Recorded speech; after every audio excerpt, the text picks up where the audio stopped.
దుర్గి మండలంలో మొత్తం 16,238 smart ration కార్డులు పంపిణీకి సిద్ధం చేశామని తహసీల్దార్ కరుణ కుమార్ మంగళవారం విలేకరులకు తెలిపారు. వీటిని సచివాలయం స్టాప్ అండ్ డీలర్స్ కు అప్పగిస్తామన్నారు. శుక్రవారం నాటికి ఈ కార్డులను పంపిణీ చేయాల్సి ఉందన్నారు. 60 సంవత్సరాలు దాటిన వయోవృద్ధులకు, ప్రతిభావంతులకు సచివాలయ ఉద్యోగి ఇంటికెళ్లి థంబ్ వేయించుకుని లేక కళ్లతో ట్రాప్ చేసి త్రో బయోమెట్రిక్ ద్వారా కార్డు ఇవ్వాలన్నారు. మిగతా లబ్ధిదారులు సచివాలయం వద్దకు వెళ్లి కార్డులు తీసుకోవాలన్నారు.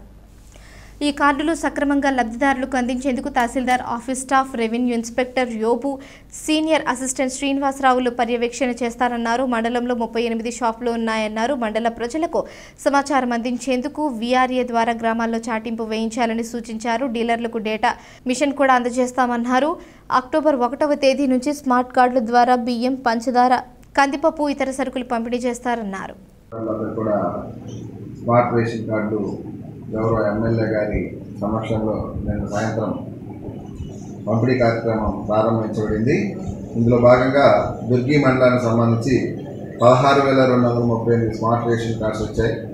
ఈ యొక్క రేషన్ కార్డ్స్ని రిసీవ్ చేసుకొని తహసీల్దార్ లెవెల్లో రిసీవ్ చేసుకొని సంబంధిత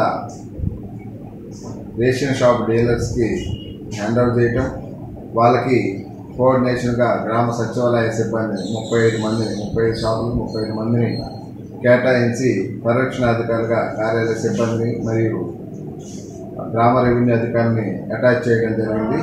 వీరు ఈ రోజు నుంచి యొక్క మండలంలోని ప్రతి ఒక్క గ్రామంలోని కార్డుదారులకు ఒక సచివాలయంలో రేషన్ కార్డులు పంపిణీ చేస్తారు.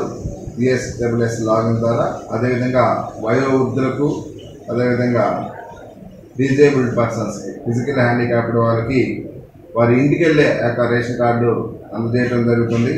ఈ యొక్క రేషన్ కార్డులను బయోమెట్రిక్ ద్వారా, అదేవిధంగా ఫేస్ రీడింగ్ ద్వారా, అదేవిధంగా OTP ద్వారా వారికి రేషన్ కార్డు మంజూరు చేయడం జరుగుతుంది. కాబట్టి గ్రామంలోని కార్డుదారులందరూ కూడా ఈ యొక్క విషయాన్ని గమనించి మీ యొక్క రేషన్ కార్డుని బయోమెట్రిక్ ద్వారా, ఇతర మార్గాల ద్వారా ఆ యొక్క సచివాలయానికి వెళ్ళి ఈ యొక్క కార్డులను స్వీకరించవలసిందిగా మీ అందరు కూడా మరొకసారి విజ్ఞప్తి చేస్తున్నాం. వచ్చే మాసం నుంచి కూడా ఈ యొక్క రేషన్ కార్డు ద్వారా పంపిణీ కార్యక్రమం జరుగుతుంది. కాబట్టి అందరూ కూడా సహకరించి ఈ యొక్క కార్యక్రమాన్ని జయప్రదం చేయవలసిందిగా కోరుచున్నాం. Thank you.